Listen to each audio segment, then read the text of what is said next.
Salut tout le monde, c'est Mike Tigras, soyez les bienvenus sur cette chaîne YouTube. Bandai fait fort, très fort, en nous ressortant le Camus du Verso dans sa version EX, mais en version surpli les amis. Et attention, cette fois, cette version est intitulée 20e anniversaire.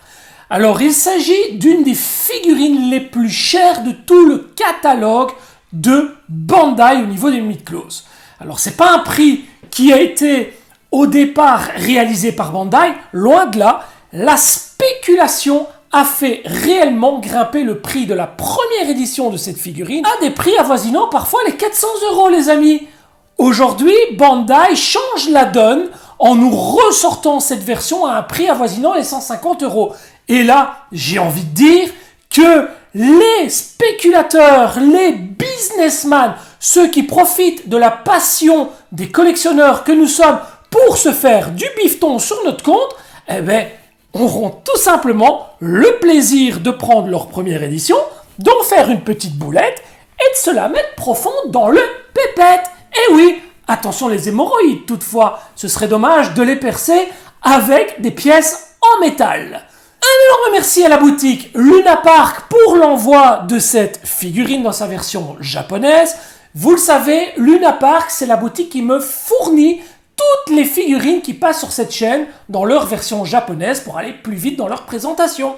Toutefois, si vous n'êtes pas intéressé par les versions japonaises, je vous dirigerai tout simplement vers l'autre boutique partenaire de cette chaîne YouTube, à savoir Meat Factory. Meat Factory, c'est une boutique implantée en Belgique, une boutique qui est vraiment impeccable et qui pourra vous fournir les versions européennes 1 ou 2 mois plus tard après la version japonaise. Donc voilà, si vous êtes plus intéressé par les versions japonaises, vous irez vers Luna Park. Si vous êtes plus intéressé par les versions européennes, vous irez chez Meat Factory. Quoi qu'il en soit, je vous mets les liens sous la vidéo les amis. C'est une figurine qui est réellement attendue par les collectionneurs, surtout que la première édition n'est pas en nombre exagéré d'exemplaires. Cela permettra vraiment à tout un chacun de compléter une gamme, une collection, à savoir les surplis. Et franchement, on va découvrir ensemble s'il y a de grosses différences avec la première édition. Déjà, on sait que le prix est moindre, et ça devrait nous faire plaisir. Les amis, on découvre tout ça juste après le générique. C'est parti, générique les amis.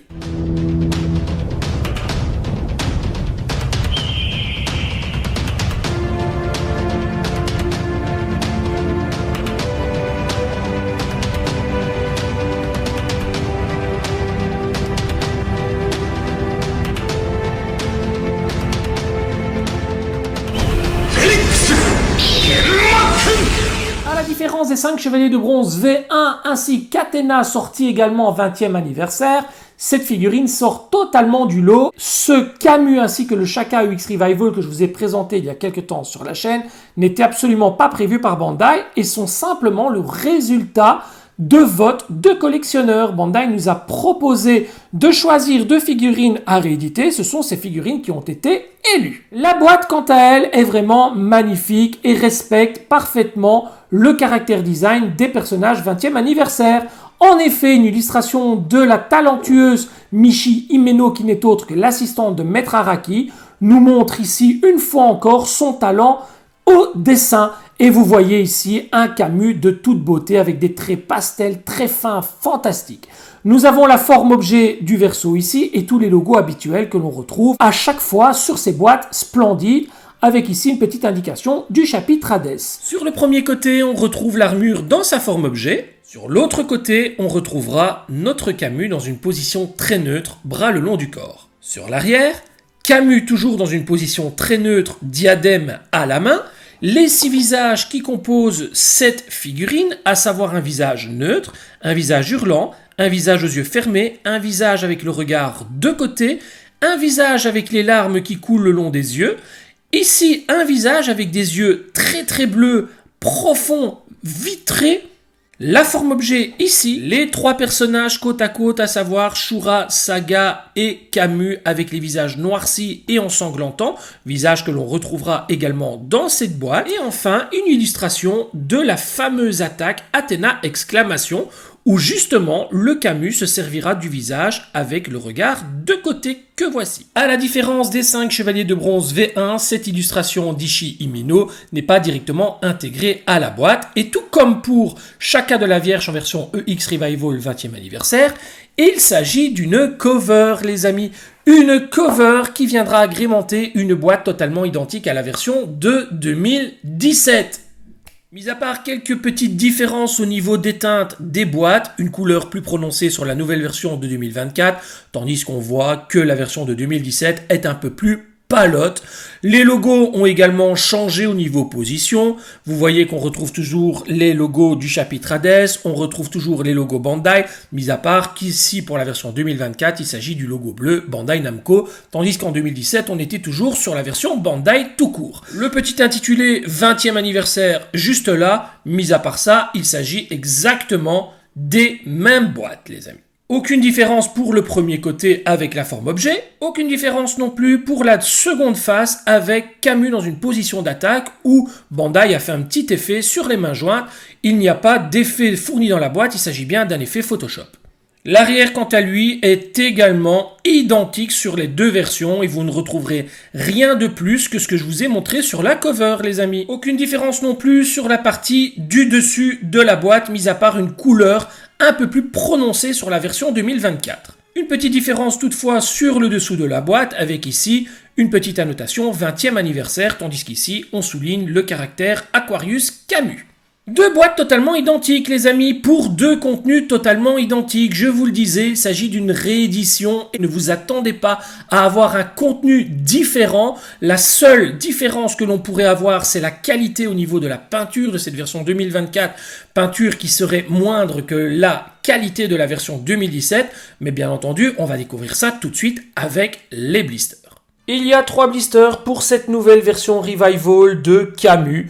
Et l'intégralité des blisters est identique à la première édition. Je n'ai pas pu vous les présenter pour vous les comparer étant donné que ma figurine est déjà montée et les blisters sont quasiment vides. Mais rassurez-vous, l'emplacement des pièces est totalement identique. Il n'y a aucun changement, même pour les visages. Tout est placé exactement de la même manière que cette nouvelle version. Les pièces, quant à elles, sont identiques également. Aucune différence de teinte, que ce soit sur la partie violette ou noire, c'est exactement pareil. Les visages sont exactement pareils.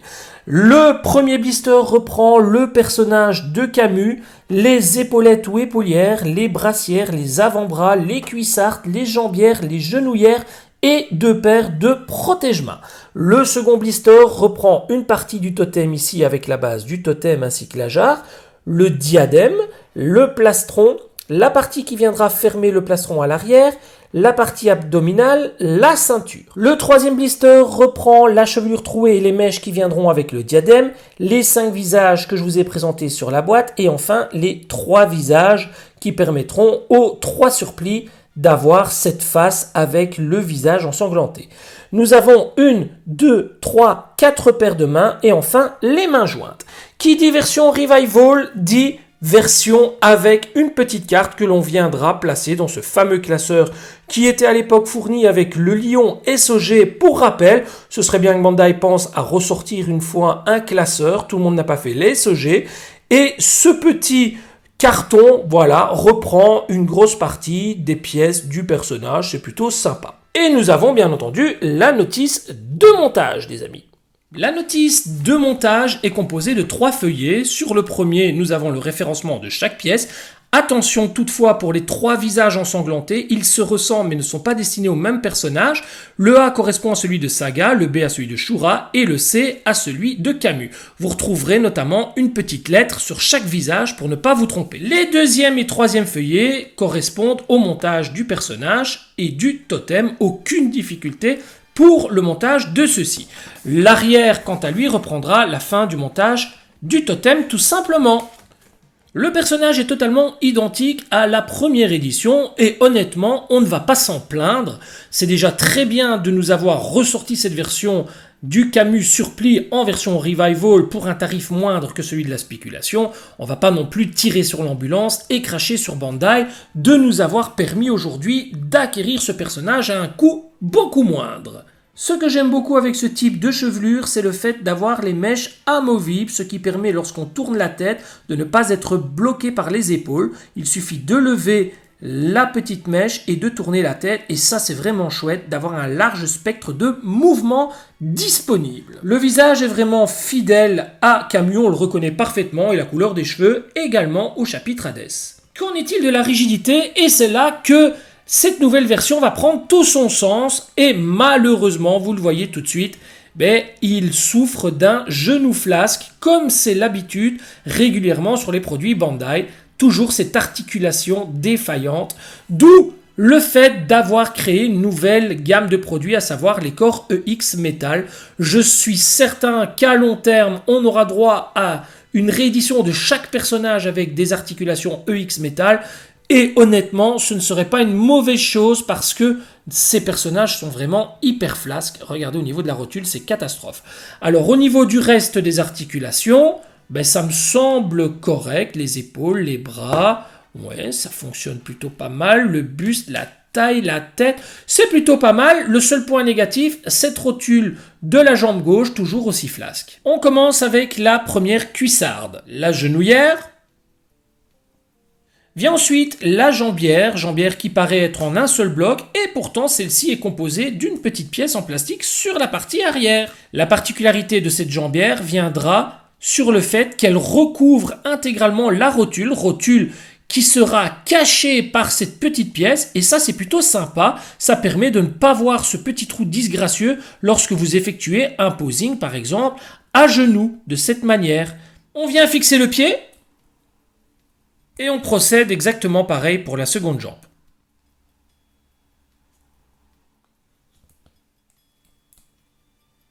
On continue avec la première brassière du bras gauche, l'avant-bras, et on ferme le bras avec le poing.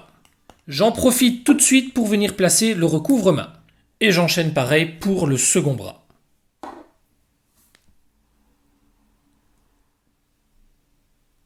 Nous pouvons à présent placer la partie abdominale en deux parties. Toujours faire très attention à cette partie en full plastique. Bien entendu, il faut relever le corps du personnage. Faire très attention en la plaçant. Surtout qu'elle a une couleur qui n'est pas noire mais bien violette. Ce serait dommage d'avoir tout le chrome apparent. Et ensuite, on vient rebaisser la pièce. Autour du plastron qui viendra s'ouvrir sur l'arrière. Et la magnifique jupe de Camus avec ses deux pans latéraux magnifiques superposés, et cette partie sur l'avant qui viendra se retirer grâce à cette petite main de Lego. Attention toutefois, vous avez également une petite partie à déclipser sur le dessus. C'est une pièce qui est régulièrement récalcitrante. Vous allez avoir du mal à la retirer et à la placer. Surtout, ne la perdez absolument pas. Une fois la jupe correctement placée dans le dos du personnage, venez refermer celle-ci de cette manière. Vous refermez la partie avant avec la petite pièce récalcitrante. Et enfin, vous venez refermer avec la pièce sur l'avant et la main de Lego. Histoire d'éviter que le plastron ne bouge de trop, retournez simplement le personnage et venez y fixer la pièce qui viendra compléter le dos du plastron et le fixer d'une manière plus définitive. On peut à présent placer les épaulettes. Pour pouvoir mettre le diadème au personnage, vous allez devoir vous munir de ceci et des petites mèches additionnelles qui se trouvent dans la boîte et non pas sur le personnage lorsque vous déballez cette boîte. Vous venez remettre le tout sur la partie arrière de la chevelure, de même que le visage, en prenant soin de faire passer les mèches au-dessus des oreilles. Vous remettez la partie sur l'avant qui permet d'accueillir le diadème. Et enfin, le diadème, vous viendrez simplement le placer en dessous de la mèche de cheveux. Donc l'idéal est de le placer de droite à gauche et enfin de venir le clipser dans le petit trou prévu à cet effet. Alors petit conseil, n'appuyez pas trop fort sur le casque pour ne pas qu'il y ait trop de contact avec la peau du personnage, parce que le casque, en tout cas sur la première édition, avait tendance à déteindre et à laisser une vilaine trace sur la peau du personnage. Voilà ce que ça donne une fois le diadème placé. Vraiment très très joli, vraiment magnifique.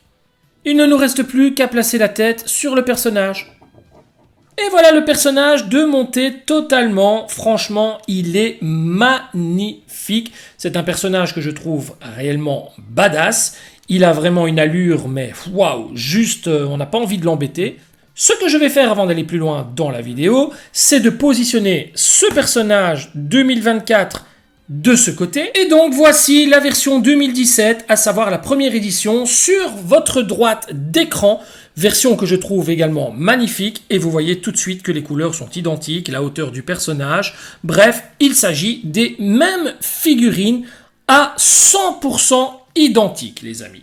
Il est temps pour nous de nous retrouver pour une petite séquence de posing en série où on va s'en donner à cœur joie. On se retrouve bien entendu dans quelques minutes pour le débriefing de cette vidéo. C'est parti, séquence de posing en série.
Voilà mes amis, la vidéo est à présent terminée et j'ai passé un super moment. Que dire de cette version EX Revival 20e anniversaire? Tout simplement qu'elle est géniale. Elle permet vraiment de faire abstraction de cette version 2017, étant donné que c'est la même. Et en plus, vous avez droit à une super cover signée Michi Himeno. Que demander de plus? Franchement, là, c'est juste le top. Et accessoirement parlant, les spéculateurs en tout genre qui vendent cette figurine à des 300, 350, 400, attendez les amis, parce que je l'ai même vu une fois à 600 € sur eBay. Eh bien, vous allez pouvoir vous la foutre au fion, cette figurine. Parce qu'aujourd'hui, grâce à cette nouvelle figurine Revival, ben, ça m'étonnerait que vous arriviez à la vente plus de 150, voire 200 €. 200 €, on peut toujours prétexter qu'il s'agit de la première édition et les incontournables, les fans du genre qui désirent vraiment une collection intégrale, select et qui sont vraiment pointilleux sur chaque élément de collection pourront mettre jusqu'à 200 €. Au-dessus de 200 €, il ne faut pas acheter les gars. Dirigez-vous vers cette figurine qui tourne à 150 € et oubliez carrément cette version première édition. J'ai peine pour vous les spéculateurs, mais c'est comme ça. C'est malheureusement un dur retour des flammes qui parfois ben voilà, vous oblige à mettre un petit peu votre ambition de côté. Ceux qui l'ont acheté à des 200-250 € en se disant « Ouais, je vais la revendre 400, je vais me faire un peu d'argent sur le dos d'un con de collectionneur », eh ben malheureusement, il va falloir s'asseoir dessus. Et comme je le disais au début de la vidéo, attention aux hémorroïdes. Les amis, merci beaucoup d'avoir suivi cette vidéo. Honnêtement, j'ai vraiment passé un super moment. Cette figurine, achetez-la, que ce soit en version japonaise chez Luna Park ou en version européenne chez Meat Factory. Mais quoi qu'il en soit, achetez-la. Voilà les amis, il est temps de nous dire au revoir. Si ce n'est pas encore fait, n'oubliez pas de vous abonner à la chaîne. Activez la petite clochette pour recevoir les notifications. Laissez un pouce, un commentaire. On se retrouve très bientôt pour une prochaine vidéo. En attendant, prenez soin de vos proches et de votre famille. C'est là tout l'essentiel. Je vous embrasse tous les amis. Je vous embrasse aussi, messieurs les spéculateurs. Sans rancune. À très bientôt. Ciao, ciao.